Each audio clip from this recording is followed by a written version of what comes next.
we go. It's a bit of a scary moment. This is the belt, and a Phillips DCC 600. As you can see behind these two nasty looking plastic things, which I'm sure I am going to break, but we'll see.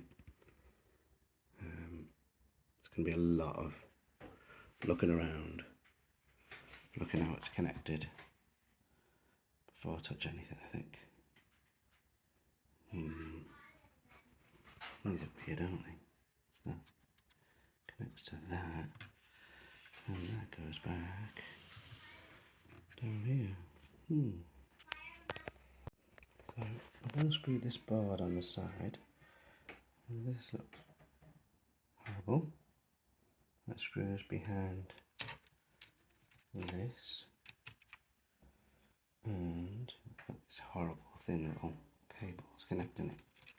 But at least now we can see what we've got here. So that's got tabs there. Next up, let's see if we can work out how to lift them.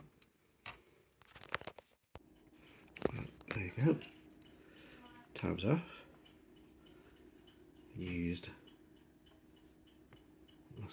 this tool here. Probably could have something thinner. We got underneath and gently pop. Now for this one. So again, I'm not going to do this on camera because I've only got one hand. Well, I could do that, but I'll probably break it. I found a better tool for the job. It's curved, so I just, let's see, just pop that under there. Gentle tug, and off it popped. That's another one off. So if you look at this flywheel, it doesn't look the best condition. Must be age. The edges. There we go. Second one off. You can see it under here. Up there. So now what I've got to do is I'll probably screw this back on so these wires don't get snapped. Because it doesn't need to be off to pop it back on, and then work out what to deal with these things down here. So after doing some convincing of the plastic, I managed to get this daft thing off. Apparently it matters which way around they go, so put a bit of Sharpie on there and on here for that point in the belt replacement will it fall out, because that kind of thing always happens to me. Now the next one, popped off one. I've had to go in at the back here because I didn't want to hit this circuit board and prise over the top of it and cause a problem. So yeah, here we go. Next one. And it is off. There they both are.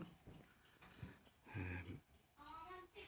think I'm going to have to look to see if there's some kind of tool you can get for that kind of thing for the future, because if you ever do this again, I really don't want to be pricing off with anything,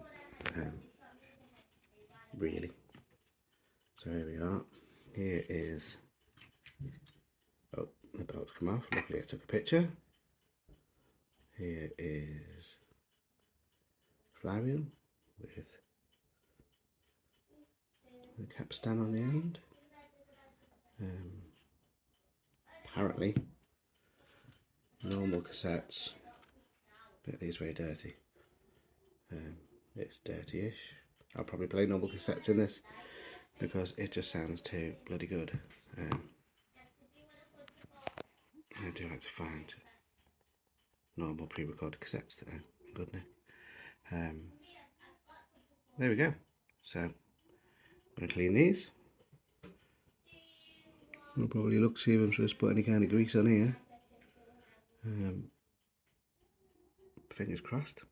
I'll go back together. Got my belts. I'm not sure my belt looks as thick as that one. Oh, it is. Yeah.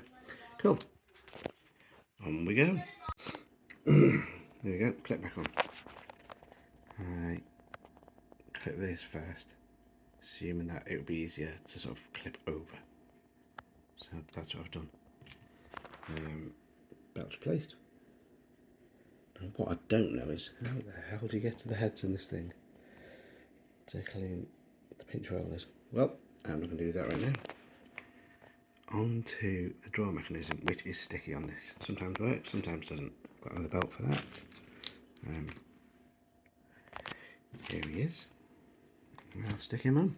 Right, back in a bit. Next thing, I've already taken off the belt. This is where the belt for the drawer goes. You basically have to take this off, and it pops off. Straightforward. I've cleaned here, done a bit of grease, all ready for its new belt. Which is here, which I got off the internet. Hopefully, it's good. Always amazes me just how important the belts are for the drawers and things like CD players and cassette decks, and how other things don't seem to work with those belts. I'm knackered. Or a bit knackered. I've got a Denon CD player that the drawer opens, but the laser doesn't drop down properly unless there's a CD in there, and the magnet seems to be too strong. I imagine it's the belt. I've just not got around to getting a belt for that yet. But doing this one hand, it's not going to work. I'm going to turn this off. You can't see that. I was doing that one hand. I'm now going to turn this off and do the other bit. I'm going to use both hands because I've not got a stand for this. There we go. Belt, straightforward. Wasn't here, goes around here. That feels much better. The other belt was starting to feel a bit, lost some of its elasticity, and it was feeling brittle. There we go. There we go. There it is, all back together. Got belts here. I took this off here so I could clean the caps in a bit. There's a screw here you have to take off when you're taking it out. They're all Torx screws on this. They make Torx screw mad. Obviously, like CD players, you have to clip the front off so you can get it out of the actual body of the deck. We've got a bunch of nasty caps here. If you look there, I don't know if you can see it on camera, but there's a bizarre, nasty looking solder. It looks like it's been fixed, but it must have been done in factory, I'm guessing. And tons of caps on here. Probably be a good idea to recap this one day to keep it forever, or as long as, because if any of these leak, these ribbons are not going to survive. And I imagine there's no parts centre to contact for these things anymore. You've got lots of cables. They clip in. I've never really seen that in Marantz and Philips stuff. What little wires clipping in everywhere. So other companies seem to just put cable ties in. So there you go. That's that done. Let's hope it all works nicely.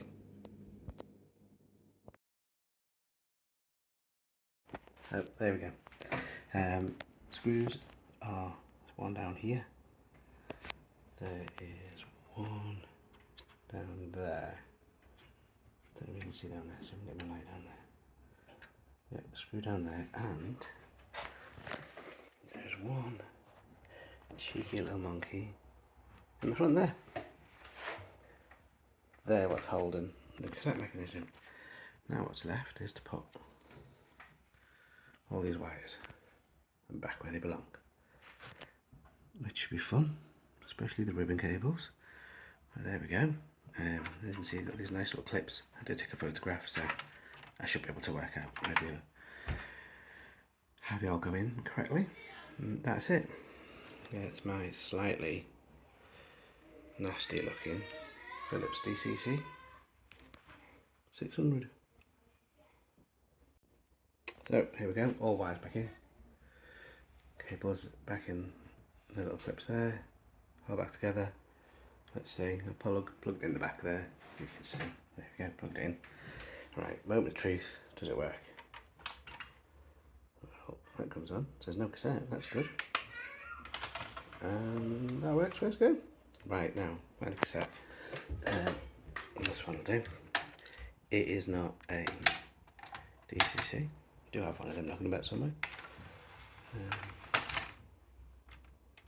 I've not got it plugged into anything, so does it play? Well, it says it's playing. Look at that. There we go. Just got to put the put that back on over there. Clean it up. Don't know what to do with that. Do something because it looks a mess. There you go. All working. New belts. Lovely.